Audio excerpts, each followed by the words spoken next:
3 semaines avant la rentrée parlementaire, les élus provinciaux de la province du Kwilu ont, au cours d'une déclaration, démontré leur indignation quant à la suspension de l'élection du bureau définitif de leur province par le vice-premier ministre de l'Intérieur, Sécurité, Affaires coutumières et décentralisation, Jacquemain Chabani. Cette déclaration a été lue par le député provincial Sylvain Diasso, rapporteur de circonstances, élu des Boulungu dans la salle de plénière ce lundi 10 mars 2025 en présence de quelques députés provinciaux du Kwilu. Députés provinciaux du Kwilu réunis ce jour au siège de notre Assemblée provinciale déclarant ce qui suit. C'est avec consternation que nous avons appris la décision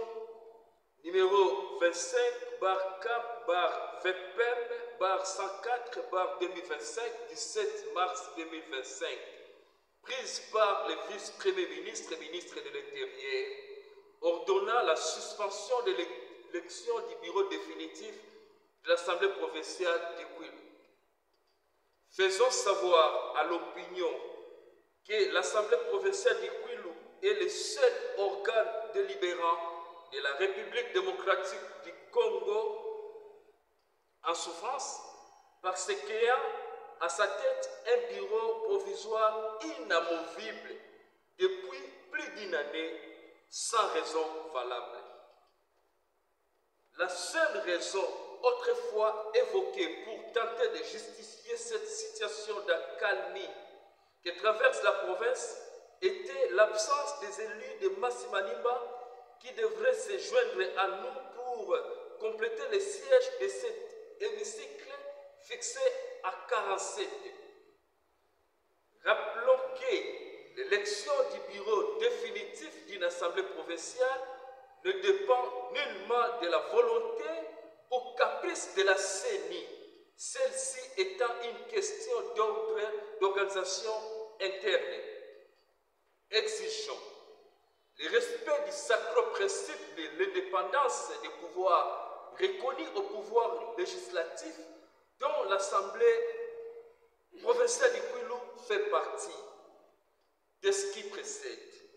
et considérant la détérioration de la situation sociopolitique qui se vit dans la province du Kwilu par manque d'animateurs légitimes des institutions politiques provinciales, demandons, primo,